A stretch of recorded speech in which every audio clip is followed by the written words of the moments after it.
everybody and welcome to Taff's Word on Football. Today's subject is going to be the current state of VAR and the rules in the game and the use of the technology. So it's fair to say that VAR has not been the greatest of successes so far this season. I think there's nobody that can disagree with that one. I've got my own ideas on the whole thing, and I want to share them with you and see if you agree or disagree with me. Any comments, be happy to respond if you think that I'm talking complete and utter horseshit, which I do tend to do from time to time, but I think I'm quite right on this one, and I'm hoping that you're going to agree with it. So VAR was called for, and has been called for quite some time, due to the success that the video technology has brought to the likes of tennis and rugby. I'd imagine there was teething problems there as well, but I don't think anyone expected the kind of problems and controversy that VAR has generated so far this season in the Premier League especially. To be honest, VAR was brought into football to improve the standard of the game, to make it fairer, and I'm as one that doesn't like to see injustices in football. It frustrates the shit out of me, in fact. I've always been open to VAR and welcoming of it. I mean, I'm not going to change my mind on it, because I'm going to get to my punchline now and basically say that VAR itself is not the problem. The problem is a combination of two things. First thing, the actual rules of the game. So the lawmakers need to make VAR-friendly laws. So offsides need to be cleared up. You know, look at the key things. So handballs and offsides tend to be two of the biggest talking points when it comes to VAR decisions. I mean, I keep hearing comments of, you know, VAR is taking too much from the game. Before VAR, we had a controversy before VAR, which was just general refereeing standards. General refereeing standards were the controversy. You don't get problems with the refereeing standards. All of the what's the word I'm looking for? All of the attention is surrounding VAR. I think there's a lot of people out there that didn't want it. A lot of people that did. There's a lot of people out there that didn't want it and wanted to see it fail, and are basically calling for it to be scrapped. I mean, it's here now. They're not going to spend all that money just to scrap it. They got to perfect it. They got to make it better. I think they can, if they adhere to these two things. First of all, the rules. So the offside rule needs some clarification. Personally, what I'd like to see is, a lot of people saying clear daylight. What I'd like to see is a threshold to be created, and that has got to be with a vital part of the body. So an arm, in my opinion, is not a vital part of the body when it comes to football. There are two things. There's the head and there's the foot. They're the two things you can use. The only two things you can use properly. Obviously, you can chest the ball. I know you can backhead it. I know you can, it bounce off your back or off your ass or whatever. You can knee the ball, shin it even. But the two main parts of the body used in football are the head and the foot. They should be the focal points when it comes to offside, not an armpit, not a toe, but an entire foot. I mean, you look at the Giroud one last night. That there was an entire foot offside. It was offside, the correct decision. Excellent. Actually, no, I tell a lie. There's three things that need to improve as far as to make VAR work. Now, the rules need to be clear and precise. There needs to be some consistency with regards to decisions that are being made. Now, some decisions are being given and some aren't. I mean, if it's a handball to give a penalty, you tend to find that handballs to prevent goals from standing. An exact same handball will prevent a goal from standing, but it won't be a penalty. I think it doesn't matter. You got to be clear and precise on the handball rule.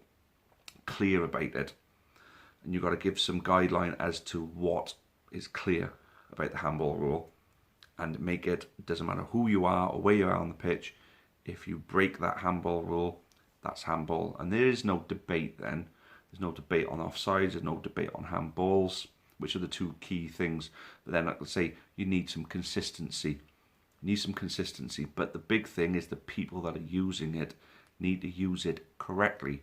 The referees is there to help the referees. Referees come under immense pressure all the time, especially as high up as the Premier League. And this is there to help them. This is there to help them make a better decision so they don't come under this controversy, so they don't get hated by a group of fans every week, you know, because you gave decisions against them. If you can perfect VAR, which nothing's going to ever be perfect, but there is a way of getting VAR to the point where the controversy will go away.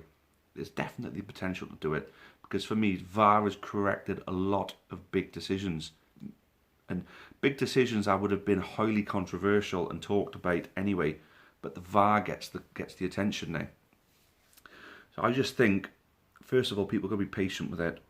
I think they need to have meetings in the summer, and they need to straighten the whole thing out based on the 3 principles that I mentioned. So first of all, get the rules right.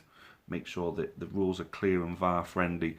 Make sure there's consistency when it comes to decisions. I mean, I'll give you an example. Harry Maguire last night should have been sent off, especially if Son got sent off for doing more or less the same thing, except the thing with Son, he run his foot sort of up the guy's chest. Harry Maguire actually kicked Batshuayi in the bollocks. He thrust his foot into his bollocks.